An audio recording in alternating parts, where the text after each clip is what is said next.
Tous les Italiens vivent-ils vraiment encore chez leur maman et mangent de la pasta? La Hollande est-elle vraiment le pays de la fumette? Et pourquoi les Espagnols dansent-ils tous le flamenco après la corrida? En Europe, les stéréotypes ont la dent dure. Mais qu'y a-t-il de vrai? Je m'appelle Knekeball. Je suis musicien, animateur télé et, comme tous les Suisses, absolument neutre. Enfin... Nous allons sonder les clichés et redécouvrir notre chère Europe. Direction... la France. À quoi pensez-vous quand je vous dis français? La Dolce Vita. Les Français sont très romantiques. Les Froggies passent leur journée à faire l'amour. Ils aiment vivre et donc aimer, boire et manger.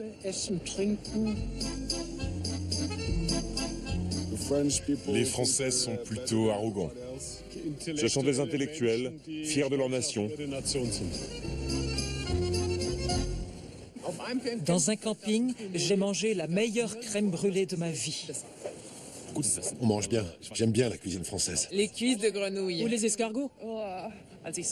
Les Allemands ont des cuisines superbes dont ils ne se servent pas. Les Français, eux, ne mettent pas d'argent dans une cuisine et préfèrent acheter des produits de bonne qualité. Baguette. Les Français mangent de la baguette du matin au soir. C'est horriblement stéréotypé tout ça. Très stéréotypé.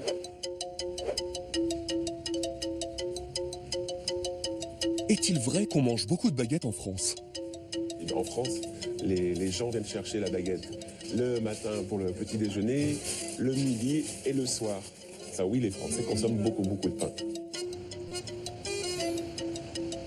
Je vais aller vérifier sans attendre si les Français sont vraiment tous fans de baguettes et de croissants. Chez Digit. Et tiens, justement, elle prend son petit déjeuner. Ce n'est pas une blague. Digit est un gorille femelle et elle adore les croissants. Alors, comme le matin, elle a toujours déjeuné avec nous, et elle aime à peu près tout, que ce soit un petit pain au chocolat, un croissant. Et bien sûr, au petit déjeuner, on lit le journal. Elle ne sait pas lire l'allemand, elle lit que le français. Mais la cuisine française a d'autres compétences. Chez Le Gay Choc, on fait des baguettes en forme de pénis. Pour se différencier des autres boulangeries-pâtisseries, le côté drôle, le côté fun, de développer le concept de boulangerie gay. Alors, la personne qui livre le pain à l'Élysée, c'est la personne qui gagne le concours de la meilleure baguette. Je sais que si nous, on peut faire le concours de la meilleure baguette pour offrir ça au président de la République, pourquoi pas? Mais je crois que la France, je ne sais pas s'ils vont être OK, mais pourquoi pas?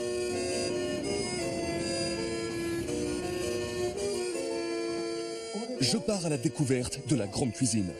À la gare de Lyon, je suis attiré par un curieux spectacle. Un concours d'ouverture d'huîtres. Et c'est un championnat. C'est un championnat.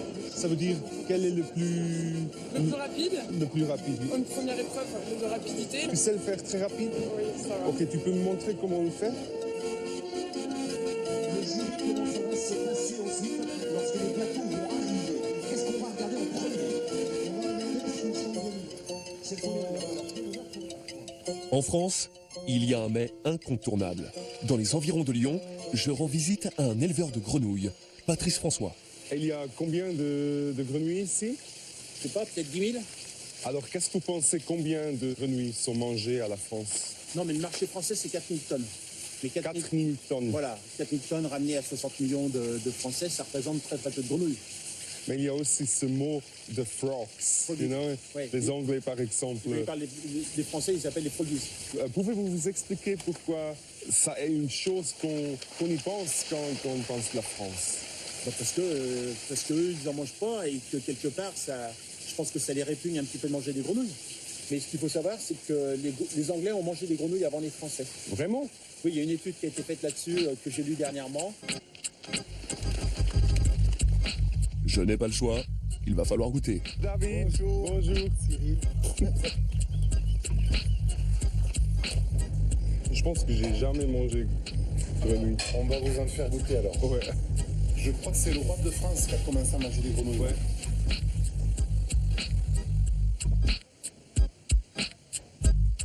J'ai pas des adjectifs maintenant. Moi je dirais poulet, poisson de rivière, crustacés. Ouais.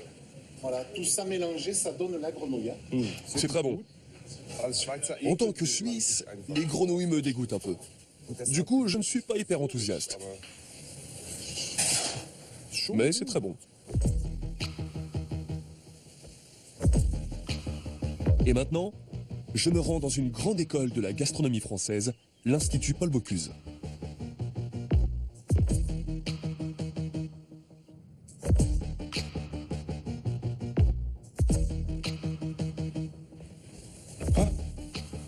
Un Big Mac.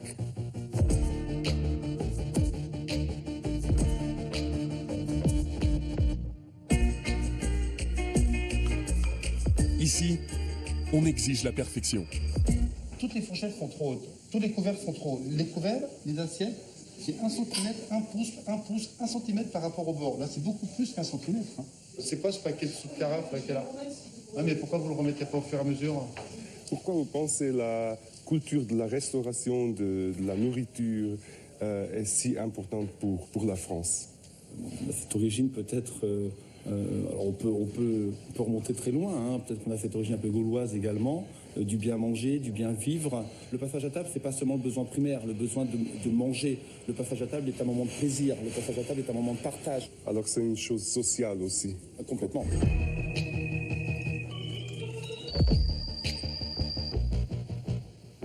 Quelle est la spécificité de la cuisine française? Alors que nous, on a codifié la cuisine, où on a les meilleurs produits un peu partout, de très bonne qualité, parce qu'on a su aussi, avec nous, faire évoluer nos éleveurs, nos maraîchers. On leur a expliqué ce qu'on voulait, on les a fait travailler dans la qualité. Et c'est pour ça que la cuisine française rayonne partout dans le monde. Et il y a de la bonne cuisine partout, hein, je ne veux pas dire, il y a des grands chefs partout, mais tous ces grands chefs, en fin de compte, ils sont venus en France.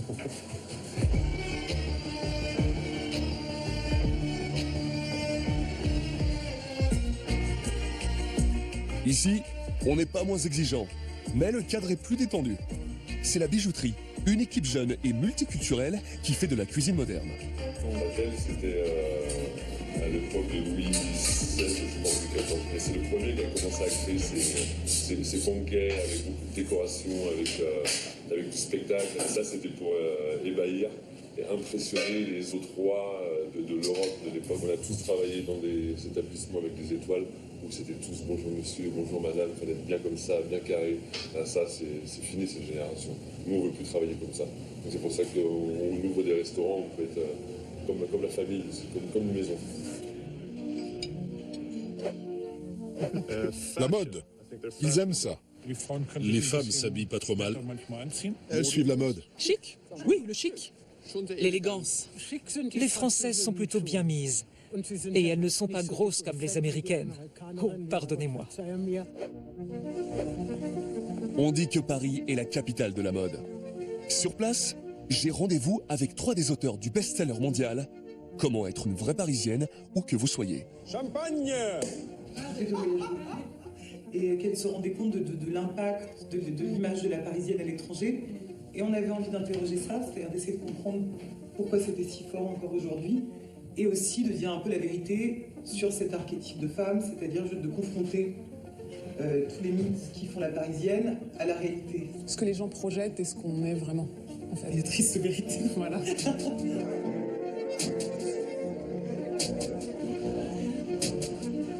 On a parlé de pas mal de femmes, que ce soit Simone de Beauvoir ou Charlotte Gainsbourg. Ou... Il y a des femmes qui incarnent la Parisienne, mais après, il y a un éventail, comme partout, de femmes très différentes, je pense. On ne peut pas quantifier. Il n'y a jamais de pressure? Si. Parce que c'est un idéal qui n'existe pas. Moi, j'aime bien la pression, alors. Non, mais c'est un challenge. C'est une ville où il y a beaucoup de créateurs, de designers. Dans la rue, sous nos yeux, on a accès à des femmes ou à des hommes qui sont élégants. Et c'est agréable, c'est pas une pression, c'est stimulant, c'est inspirant. Cette pression n'est pas stimulante pour toutes les femmes. Dans son blog Raconte tes poils, Adèle Labo prend le contre-pied de la Parisienne idéale.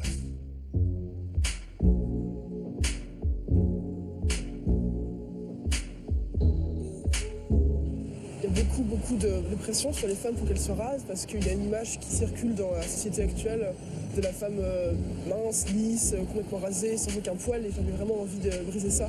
C'était une raison pour toi de faire un peu de rébellion aussi contre ce stéréotype? Oui, j'avais envie de montrer que on n'est pas obligé de se raser ou d'être comme ci ou comme ça pour se sentir femme. Juste comme ça. Est-ce que tu pourrais t'expliquer pourquoi tout le monde a cette image de femmes et des filles d'ici? Parce qu'elles tournent partout, elles circulent dans les films, dans les publicités, dans les journaux, sur Internet, il y a des mannequins partout. On est bombardé d'images comme ça qui nous montrent une sorte de femme parfaite. Et non, on n'est pas de femme parfaite. Je retrouve Zaz pour une petite impro.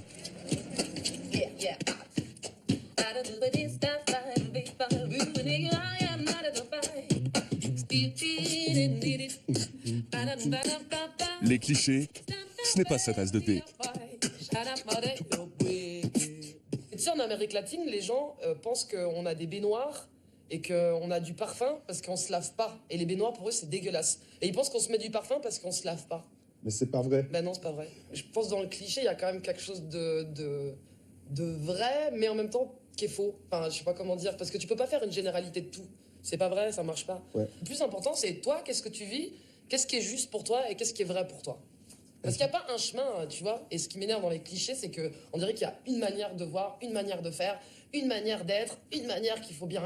Tu vois, il n'y en a pas qu'une. La vie est faite de multiplicité et c'est ça qui est beau, quoi. C'est qu'il y a plein de choses différentes et c'est ça qui crée la vie, quoi. Il n'y a rien qui se... Tout est différent. Quels sont les autres stéréotypes à propos des Français? Les Français parlent pas anglais. Ils essaient pourtant. Ouais, mais ils veulent pas apprendre. Un accent sexy. Même les Allemands disent que le français est sexy. C'est peut-être un truc pour faire vendre. Ils ne communiquent qu'avec ceux qui parlent le français. Oui, ils refusent de parler anglais. Ils apprennent l'anglais à l'école, mais ils n'aiment pas le parler. S'ils n'ont pas envie, ça ne sert à rien de leur parler anglais. Les Français ne semblent pas très à l'aise avec les langues étrangères. Joachim Umlauf, le directeur du Goethe-Institut de Lyon, m'explique pourquoi. En fait, en France, les langues étrangères sont plutôt bien enseignées. Ce n'est pas le problème. Le problème, c'est la pratique, l'habitude de la langue. Les Allemands vont oser se lancer et baragouiner dans une langue, même s'ils ne l'ont étudiée que quelques années. Les Français sont beaucoup plus circonspects. À mon avis, ça tient à l'histoire. Les Français ont une tradition de grandes écoles, de la rhétorique, du discours. Qu'est-ce que ça veut dire? Qu'on parle beaucoup, mais seulement quand on sait ce qu'on dit. La parole doit être soignée, précise, pertinente. Et ils ont la même attitude par rapport aux langues étrangères. C'est là, à mon avis, que se trouve le problème. En fait, on peut mettre ça en relation avec un autre stéréotype, celui de l'élégance, du style. Parce que, comme vous le dites, quand ils se montrent au monde extérieur, ils veulent faire bonne impression. Tout à fait. Tu saurais nous le répéter à l'oreille, wie heißt du? Wie heißt du? Perfekt. Et la réponse? Ich heiße. Ich heiße. Ich heiße. Heiße. Tu connais des mots compliqués en allemand? Tschechisches Streichelschächtelchen. Streichholzchen. Pourtant, je devrais pouvoir le dire. Je suis suisse. Also das ist sowieso noch mal anders. Tschechis Autobahnraststätte. Steuerformular. Vous comprenez ça? En Allemagne, beaucoup de gens vont prononcer des mots comme iPad avec un accent allemand. Mais en France, le mot change complètement. Ça devient iPad. Je crois qu'on pourrait dire, mais là, ça n'engage que moi, que cette histoire d'accent dit quelque chose. Elle montre qu'on n'a pas vraiment envie de prononcer correctement les mots étrangers. Je disais à ma mère que l'allemand, elle m'a demandé à quoi ça ressemble. Je disais que c'est un peu comme quand on essaie de parler au téléphone dans un train, en fait. Ça fait un peu le... Comme ça, c'est le plus difficile.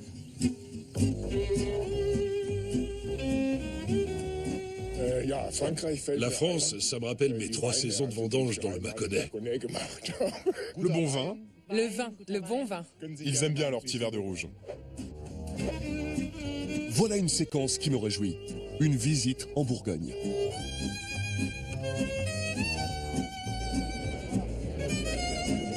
Je suis au château du Clos de Vougeot pour une dégustation des meilleurs crus de Bourgogne.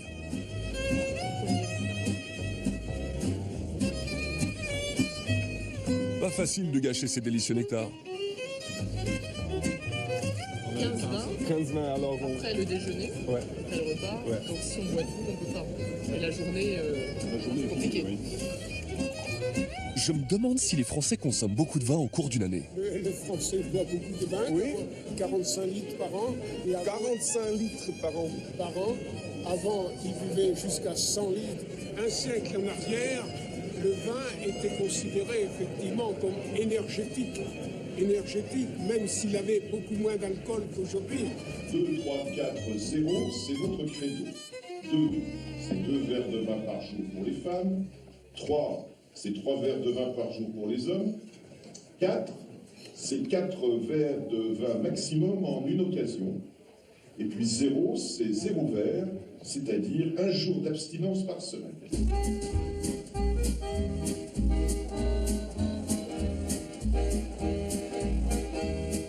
Décrire un bon vin vraiment court. Après, il n'y a pas besoin d'être intellectuel, pardon, c'est que du plaisir. Voilà, c'est ça. Je crois qu'il n'y a pas meilleur partage que le vin.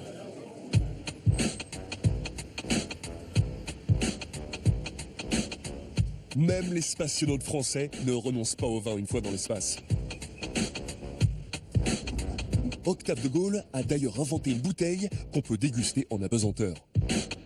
Donc moi, mon objectif de faire une bouteille de vin, c'était de dire, prenons un rituel culturel qui a lieu sur Terre depuis plusieurs millénaires, et imaginons comment transporter ce rituel culturel qui, aux yeux des scientifiques et des militaires, peut paraître superflu, mais qui, pour la culture humaine, à mon sens, est essentiel.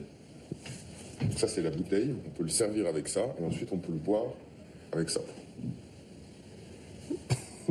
Seulement avec ça. Seulement avec c'est ça. tout qu'on a besoin. Ça, c'est l'équivalent d'un verre. Tu vois, on peut se le passer, on peut trinquer, enfin, ça remplace le verre en quelque sorte. C'est une chose importante pour toi, aussi dans ta vie, de boire, de manger. Ah ouais, c'est la plus importante. Ouais. Voilà, c'est la plus importante.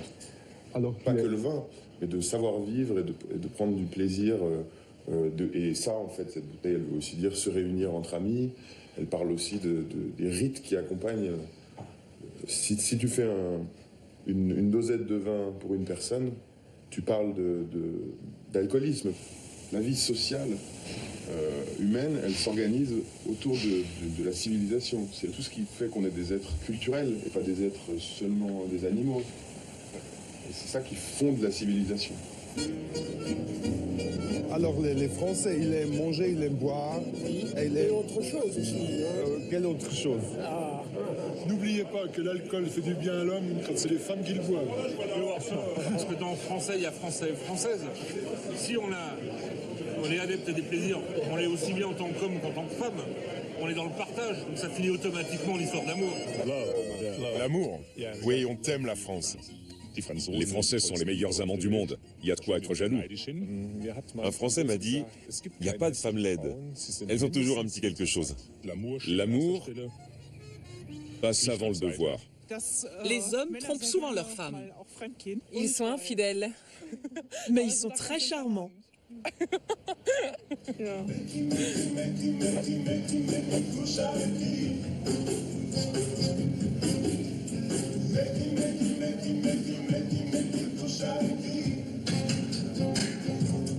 Le thème revient même dans le métro.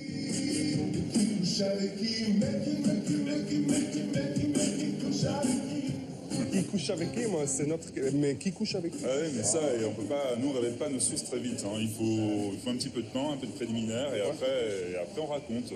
Jacques Français a une liaison. Parfois pendant le spectacle, on demande est-ce que vous avez par exemple couché avec une personne qui est dans cette salle? Il y a beaucoup de gens qui lèvent le doigt, mais après coucher avec 2 personnes dans cette salle, 3 personnes, 4 personnes, et il y a encore des gens qui lèvent la main parfois.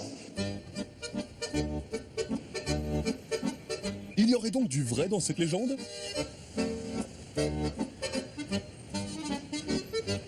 Là, ça, les Allemands, ils disent les affaires. Et vous dites les liaisons. Une aventure Une aventure, une liaison. Aventure. C'est le mot aventure, il se passe quelque chose, il y a l'idée de faire les choses un peu différemment. Pourquoi c'est si normal en France d'avoir une aventure? C'est presque plus un fantasme qu'une réalité. Mais en revanche, c'est vrai que notre cinéma, on a toute une littérature, ou en tout cas est cultivée cette idée qu'ici le sexe est moins enfermé et que la monogamie n'est pas une règle. Je fais un petit test dans la rue.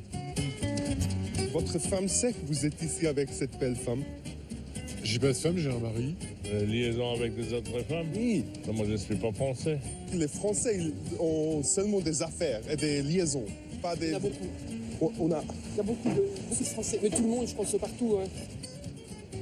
Est-ce que votre femme sait que vous êtes ici ensemble? Elle le sait. Ouais. Parce qu'elle est avec quelqu'un d'autre et ça l'arrange. Ah, elle est OK. Et là, ce qui est embêtant, c'est qu'elle n'est pas avec un homme, elle est avec une femme. Et ça, c'est très embêtant. Oui. Sérieusement? Vraiment? Ouais, c'est intéressant. J'aime beaucoup votre C'est parisien. Bonne journée. Pour en avoir le cœur net, j'ai rendez-vous avec un spécialiste des liaisons extra-conjugales, un détective privé.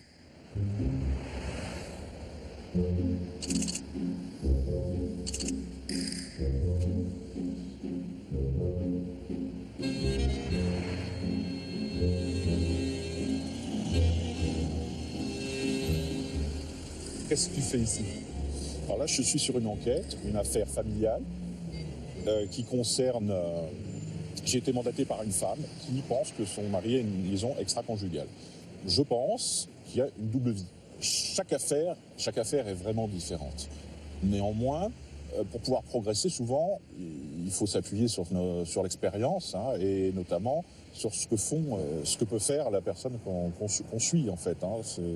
C'est comme ça qu'on arrive à anticiper. Donc, oui, il y a une certaine routine quand même. Et ils font des fautes? Ils font des fautes qu'on... Alors, oui. Je vous laisse travailler. Non, c'est bon. J'ai juste 2 clichés à prendre. Okay.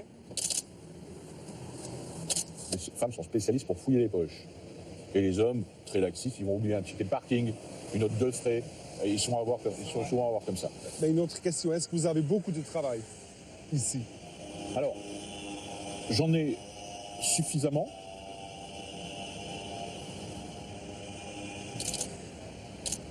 Nos interventions sont souvent brutales. Mais ça va lui servir à la cliente d'avancer.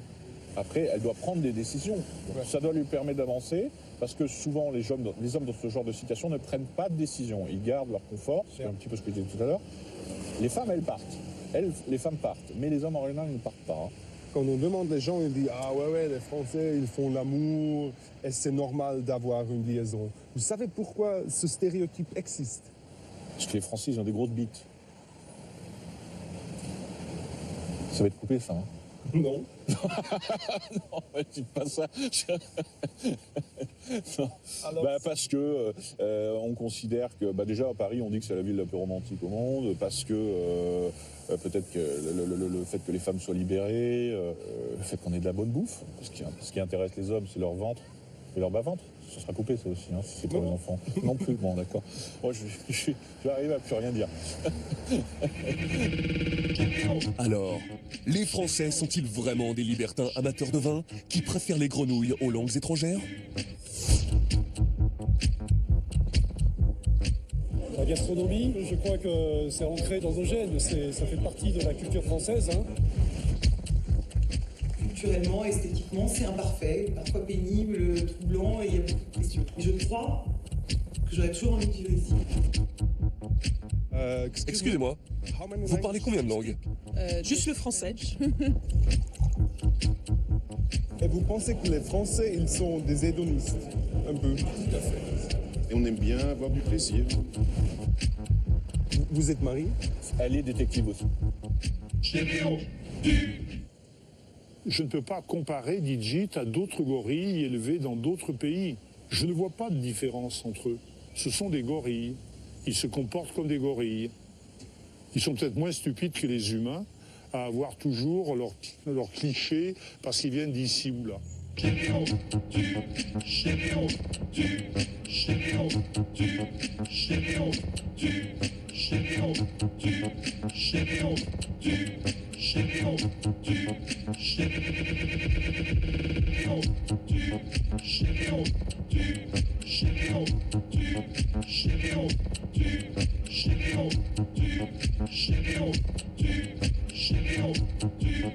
Chimio,